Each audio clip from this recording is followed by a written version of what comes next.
Bonjour, dans cette section-ci, aujourd'hui, ce qu'on va voir, c'est toujours dans la section 1.2. On va aller étudier qu'est-ce qu'on peut faire à partir d'un couple qu'on connaît de la fonction de base pour arriver au même couple, mais dans la transformée avec les effets des paramètres A, B, H et K. Donc, je pars d'un couple de la fonction de base et je veux m'en aller au couple de la fonction transformée. Qu'est-ce qui se passe quand je passe d'un point que je connais de la fonction de base pour, après l'effet du paramètre A, B, H et K, donc les translations horizontales verticales d'H et K, et les contractions et étirements verticaux et horizontaux des paramètres A et B. Qu'est-ce qui va arriver au nouveau couple?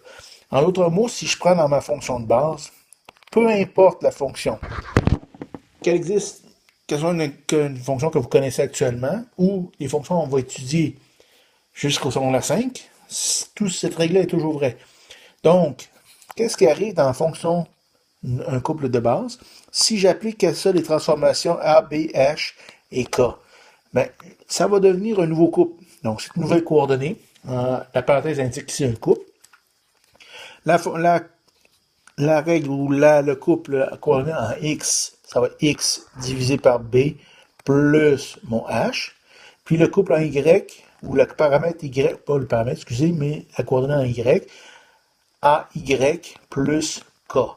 Donc ici, vous voyez évidemment apparaître les paramètres H et K qui sont des paramètres qu'on avait dit additifs, et les paramètres A et B qui sont des paramètres multiplicatifs.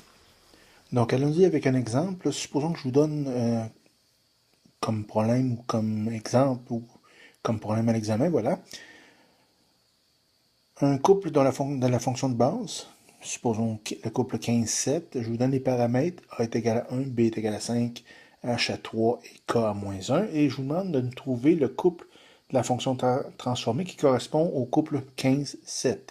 Donc on se rappelle que la formule pour calculer ça, ça donne le couple X sur B plus H à Y plus K.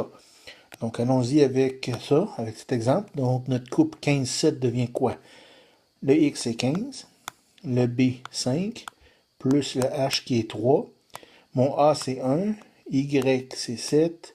Plus K qui est moins 1. Un bref calcul ici. 15 sur 5, c'est 3. Plus 3, ça fait 6. Et puis, j'ai 7 fois 1, 7. Moins 1, ça fait 6.